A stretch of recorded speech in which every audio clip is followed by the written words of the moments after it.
The twin sons of HFY beat down like molten hammers on the cracked, rust-red earth, baking the air into something thick enough to chew. Dust devils twisted lazily across the endless dunes, the only movement in a landscape that seemed determined to swallow everything whole. Commander Joran Vale adjusted the cracked visor of his battered helmet, the sweat stinging his eyes as he scanned the horizon through the haze. His squad, what was left of it, crouched behind the skeletal remains of a downed Skyraker dropship, its once proud wings now twisted shards of metal jutting into the sky like accusing fingers. They were low on ammo, lower on hope, and surrounded by the eerie silence that always came right before the revenants struck again. Then, through the shimmering heat mirage, she appeared. She stood atop a distant dune, silhouetted against the blinding glare of the setting primary sun, and even from half a kilometer away, she was impossible to ignore. Tall and regal, she wore battle armor that seemed spun from liquid gold, intricately etched with spiraling glyphs that pulsed faintly with an inner light. Her skin was the pale, luminous white of moonstone, flawless and untouched by the grime of war that coated everything else on this forsaken rock. Her hair, long and utterly white, streamed behind her like a banner in the hot wind, catching the light in a way that made it seem alive. This was Vela, Princess of the Astrari Dominion, a name whispered in dread and awe across human colonies. She was supposed to be commanding the revenant legions that had pushed Joran's forces to the very brink of annihilation, not standing alone on a dune like some desert ghost. Her presence was a tactical anomaly, a beautiful, terrifying puzzle. And then she smiled, not a smirk of triumph, not a grimace of contempt, but a genuine warm smile that crinkled the corners of her large, violet eyes and lit up her entire face. It was the same smile she'd given him 3 separate times now, across 3 different skirmishes on this godforsaken planet. It made absolutely no sense, and it was starting to drive Joran slightly mad. "Why do you always smile when you see me, human?" The question echoed in his memory, spoken just 2 days prior during a brief, tense ceasefire to retrieve the dead.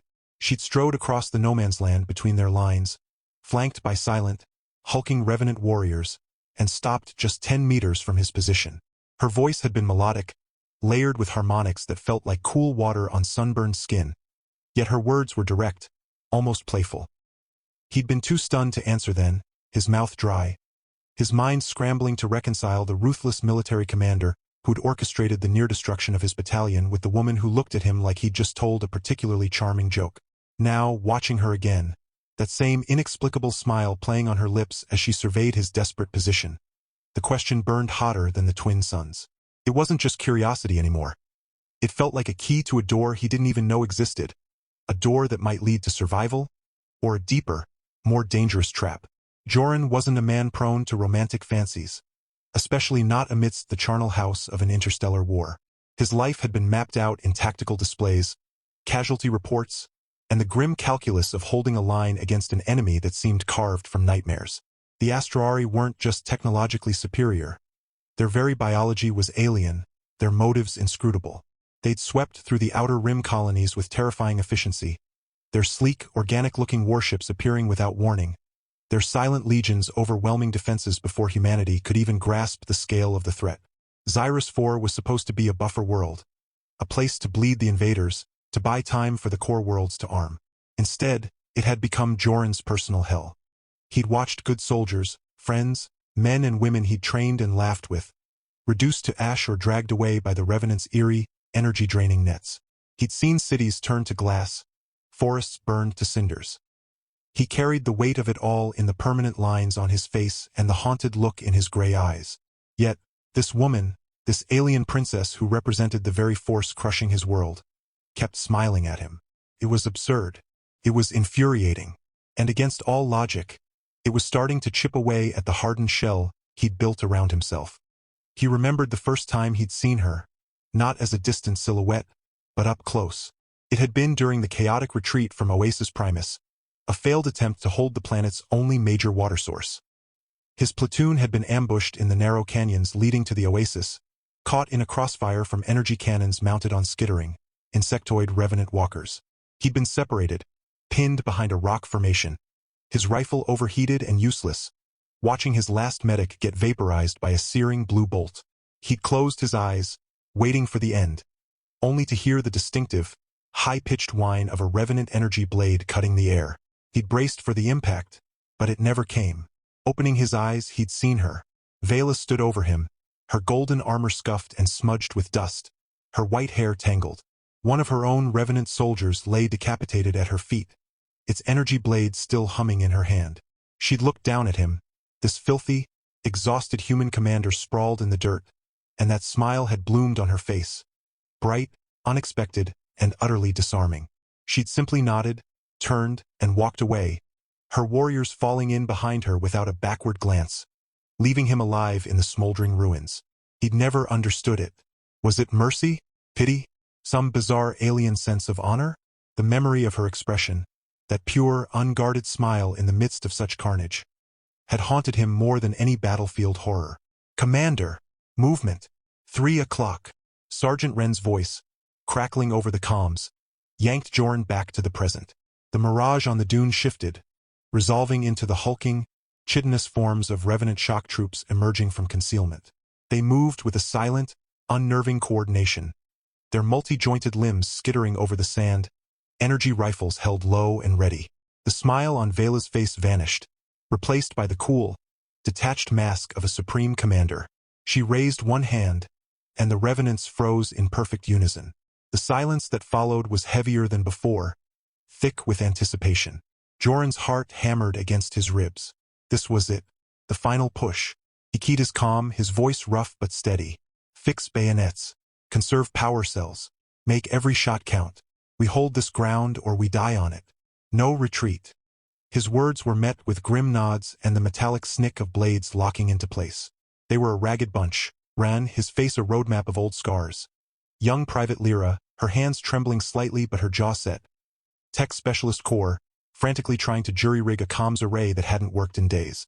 They were all that was left of the 7th Colonial Rangers, the last bulwark between the Revenants and the final evacuation point 70 clicks east. Joran knew the odds were non-existent, but surrender wasn't an option. The Revenants didn't take prisoners. They harvested. They drained the bioelectrical essence of their captives, leaving behind empty, desiccated husks.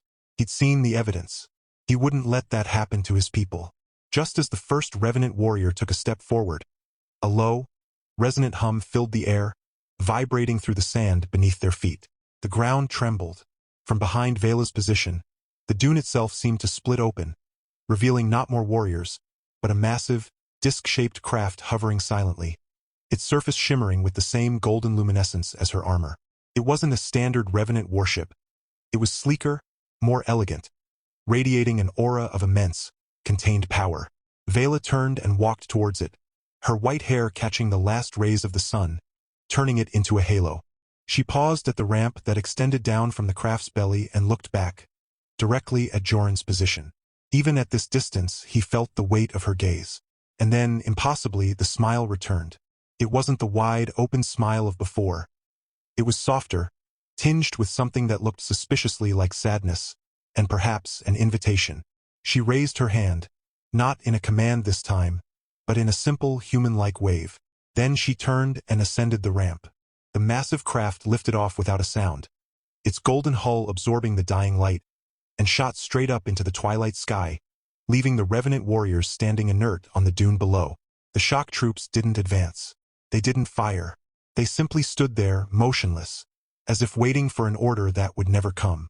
Confusion rippled through Joran's squad. What in the 7 hells was that? Wren rasped, lowering his rifle slightly. Did she just leave? Abandon her own troops? Lyra whispered, her voice filled with disbelief. Joran had no answers, only a roaring storm of questions in his mind. Why wave? Why smile? Why abandon her army right before the final assault? It defied every principle of warfare he knew, every assumption he'd made about the Astrari. Felt deeply, profoundly personal. He watched the golden disk vanish into the star-speckled sky, the twin suns now fully set, casting the desert into a deep, violet twilight. The Revenant warriors below, leaderless, began to shuffle, their movements losing their eerie precision. One by one, they turned and retreated back over the dune, melting into the darkness as silently as they had appeared. The immediate threat was gone, replaced by a profound, unsettling mystery. Joran slumped against the hot metal of the wrecked Skyraker, the adrenaline draining out of him, leaving him weak and trembling. He looked down at his own grimy, scarred hands, so different from her luminous, perfect ones.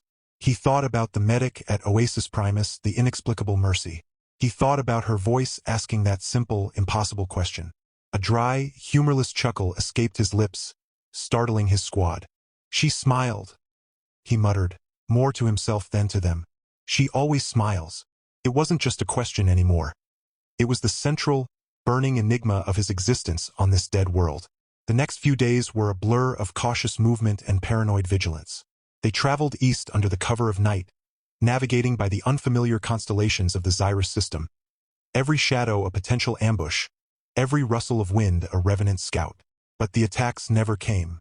The revenant forces that had been hunting them so relentlessly seemed to have vanished, or at least, were no longer interested in their small, broken band.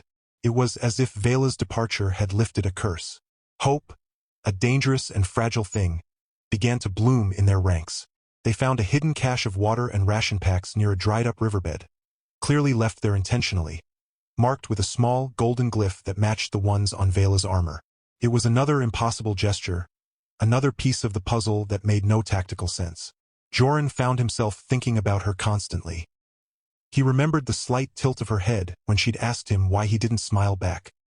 He remembered the way the fading light had caught the silver flecks in her violet eyes. He tried to analyze it like a battlefield scenario to find the trap, the hidden strategy, but his soldier's mind kept failing him. The logic was absent. All that remained was the image of her smile, a beacon of warmth in the cold, brutal reality of war. He started catching himself looking up at the sky more often, scanning the horizon not just for threats, but for a glimpse of gold against the blue. Their journey led them to the edge of the Great Silica Wastes, a vast expanse of glassy, wind-scoured plains created by an ancient asteroid orbital strike. It was a place of death, beautiful and terrifying in its emptiness. And there, in the center of the wastes, stood the ruins of an asteroid observatory, a structure of impossible grace, its spires like frozen lightning bolts reaching for the heavens, still partially intact despite the millennia. And waiting for them, standing serenely in the shadow of the tallest spire, was a single figure in golden armor. Vela. She was alone. No warriors, no ship, just her, standing calmly as they approached, her white hair flowing in the gentle breeze that swept across the glassy plain.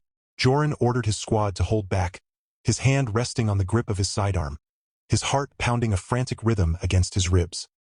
He walked forward alone, the crunch of his boots on the glass echoing in the silence. He stopped a few meters from her, his soldier's instincts screaming at him to be wary, to expect a trap. But her eyes held only that same gentle warmth, that same inexplicable smile. "You came," she said, her voice as melodic as ever, cutting through the silence like a clear bell. It wasn't a question, but a statement of simple fact, laced with a quiet satisfaction.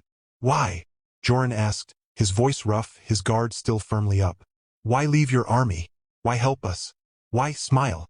The questions tumbled out, the weight of them finally too much to bear. Vela's smile softened, and she took a single step closer. The setting sun behind her turned her white hair into a radiant corona. "Because you are the first human?" she said, her violet eyes holding his gaze with an intensity that made him feel utterly exposed. "Who has ever truly seen me, Joran Vale? Not just the princess of the Dominion, not just the commander of the Revenants, but me. You looked at me during the chaos of Oasis Primus, not with fear or hatred, but with confusion.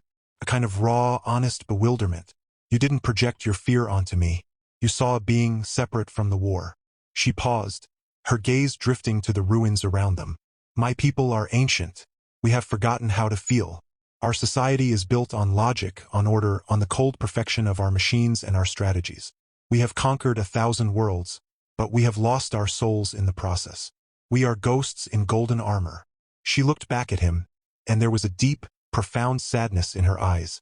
"Your smile, human, is a weapon I have no defense against. It is messy, unpredictable, illogical. It is life.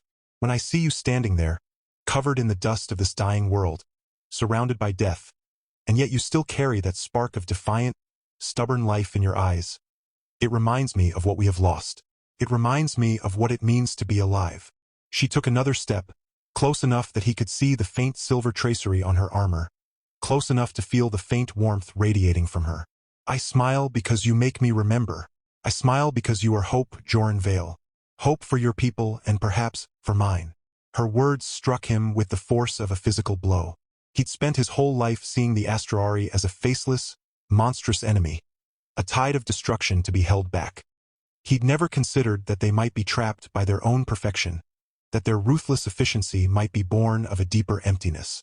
He looked at her, truly looked at her, past the alien beauty and the golden armor, and saw the loneliness, the yearning in her eyes. It was a vulnerability he never expected, a humanity that transcended species. A lump formed in his throat, and against his better judgment, against every instinct of a soldier hardened by war, he felt the corners of his own mouth twitch. It was a small, tentative thing, rusty from disuse, but it was real. He smiled back at her. Vela's breath hitched, a sound like a soft chime, and her own smile widened, brighter and more genuine than ever before, lighting up the desolate glass plain. In that shared, silent moment, the vast gulf between human and alien, soldier and princess, enemy and something else, seemed to shrink, if only for an instant. But the harsh reality of their situation crashed back down on him. He thought of his squad waiting anxiously behind him, of the evacuation ship that was their only chance, of the war that still raged across 100 worlds. "What now?" he asked, his voice low. "Your people, your father's fleet, they won't stop. They'll glass this planet to atoms before they let us escape." Vela's expression grew serious, the warmth in her eyes hardening into resolve. "My father is the emperor of dust and logic," she said, her voice gaining a steely edge. "He sees only the strategic value of worlds, the efficiency of conquest. He would see my actions as weakness, a betrayal." She looked towards the eastern horizon, where the last sliver of sun was disappearing. "But I am of the Astrari bloodline. I have a claim, however tenuous, and I have something he has forgotten how to wield." She turned back to him, her violet eyes blazing with a fierce, protective light. "I have the power to shield you, to get you to your ship, but it will not be without cost. My people will hunt me as a traitor. There will be no going back for me, Joran." The weight of her sacrifice hung heavy in the air. She was offering him and his people a chance at life, at the price of her own world, her own people, her own future. Before Joran could respond, a new sound cut through the twilight, the high-pitched whine of revenant energy engines, multiplied 100-fold. The sky to the west began to glow with an unnatural, malevolent purple light. Silhouetted against the dying sun, a vast fleet of revenant warships, sleek and predatory, descended from the upper atmosphere, their hulls bristling with weapons. A cold dread, colder than the deepest space, settled over Joran. They'd been found. Reinforcements had arrived, and they were not here for negotiation. Vela's face tightened, a flicker of fear quickly replaced by grim determination. "They are here for me," she said, her voice steady. "And for you by association. There is no time for words, Joran Vale." She raised her hand, and the air around them began to shimmer, a dome of golden light erupting from the ground, enveloping them and his distant squad. It was a shield, ancient and powerful, humming with contained energy. "Run," she commanded, her eyes locking with his one last time. "Get to your ship, live. That is my command, and my hope." As the first barrage of purple energy bolts slammed into her golden shield, making the air crackle and vibrate, Joran knew he had no choice. He turned and sprinted back towards his squad, shouting orders, his heart a drum of terror and grief. He glanced back just once. Vela stood alone in the center of her golden dome, a tiny, brilliant figure against the overwhelming darkness of the descending fleet, her white hair and golden armor glowing with defiant light. She wasn't smiling now. Her face was set in a mask of pure, regal resolve, a princess making her final stand. But in her eyes, as they met his across the distance, he saw it again. The same warmth, the same hope, the same inexplicable, life-affirming spark that had first made her smile at him in the ruins of a battlefield. He ran, his boots pounding on the glass, the roar of the alien fleet and the shriek of energy weapons filling the world, carrying her impossible gift of life with him into the gathering night, knowing that her question, and her smile, would echo in his soul long after the guns fell silent. The golden shield held for exactly 17 seconds, long enough for Joran and his squad to scramble into the skeletal remains of a collapsed maintenance tunnel that snaked beneath the silica wastes. The moment the last of them vanished into the dark, the shield flickered and shattered with a deafening crack, like the sky itself breaking in two. The ground heaved. Glass shards rained down from above as the tunnel groaned under the bombardment. Joran didn't look back. He couldn't. The image of Vela standing alone, defiant and luminous against the void of warships, was seared into his mind, a beacon and a wound all at once.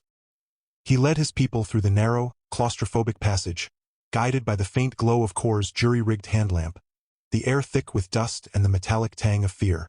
They emerged hours later at the edge of the wastes, near the coordinates of the emergency evacuation beacon, a rusted comms tower half buried in sand. The sky was clear now, unnervingly so. No ships, no explosions, just the twin moons of Xyrus forecasting long, ghostly shadows across the dunes. Felt wrong, too quiet, like the calm before a storm that had already passed over them, or was waiting just out of sight. "Where's the evac?" Lyra whispered, her voice raw. Joran scanned the horizon, his gut tightening. It should be here, unless it had been destroyed, unless Vela's distraction hadn't been enough, unless it had all been a trap, a beautifully orchestrated one, designed to lure them into the open. He was about to order a retreat when a low hum vibrated through the sand beneath their boots. Not the harsh whine of revenant engines, but something smoother, deeper. From behind the dune rose the sleek, golden disk he'd seen before, the same one Vela had boarded days ago. It hovered silently, its surface glowing faintly, ramp lowering with a soft sigh. No warriors emerged, no weapons powered up, just an empty ramp, waiting. Ren raised his rifle. "It's a trick. Has to be." Joran's hand stopped him. "She gave us the shield. She gave us time." His voice was quiet, steady, though his heart was hammering. "If this is a trap, it's the most elaborate one in history, and I don't think she works that way." He stepped forward, alone again, boots crunching on the sand. The ramp beckoned like an open palm. As he reached the threshold, a voice spoke from within. Not Vela's melodic tones, but a synthesized, genderless whisper that echoed in his mind rather than his ears. "She is wounded, not beyond saving, but time is short." Joran froze. Where is she? Aboard. The heart of the ship sustains her. But the Dominion knows this vessel. They have marked it. They will come. Without another word, Joran turned and waved his squad forward. "Get on board. Now." There was no debate this time. They'd seen Vela's sacrifice. They'd felt the weight of her silence. They filed up the ramp, wide-eyed and silent, into the warm, softly lit interior of the alien craft. The walls pulsed with a gentle golden light, and the air smelled faintly of ozone and something floral, like desert blossoms after rain. Deep in the ship's core, in a chamber that resembled a living grotto more than a medical bay, they found her. Vela lay on a raised dais of smooth, warm stone, her golden armor removed, her white skin marbled with thin, glowing veins of violet energy, the remnants of a revenant biostrike. Her breathing was shallow, her face pale, but her eyes opened as Joran approached. That same warmth flickered in them, weaker now, but undimmed. "You came back," she whispered, her voice barely audible. "I couldn't leave you," he said, kneeling beside her. It wasn't just duty. It wasn't just gratitude.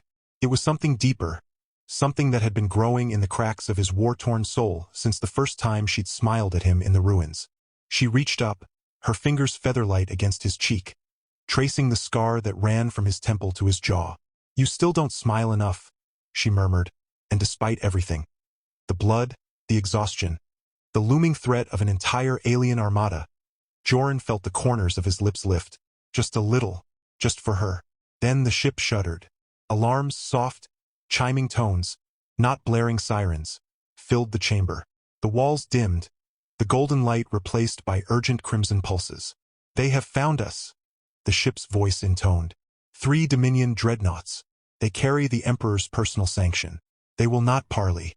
They will not hesitate." Vela's eyes snapped open, full of clarity and fire. "Joran," she said, her voice stronger now, "there is a failsafe, a protocol buried in this ship's core. It's called the Sundering. It will fold space around us, catapult us beyond the Dominion's reach. But it requires a living Astrari bloodline to activate. And it will consume me." "No," Joran said instantly, his hand closing around hers. "There has to be another way." "There isn't," she said gently. "This was always my path. From the moment I saw you in the canyon, alive, defiant, human. I knew I could not return to the silence of my people. They have forgotten how to feel. But you reminded me. She squeezed his hand. Let me finish what I started.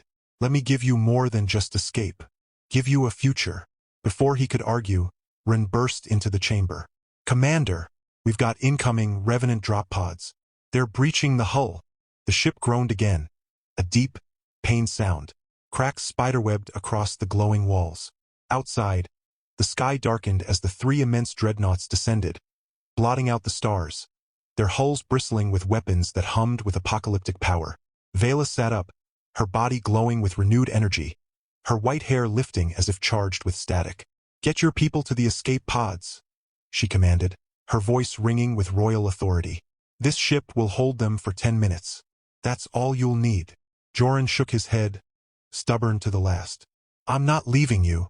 She looked at him then, her violet eyes holding his with an intensity that stole his breath. You must, because I am not asking you as a soldier.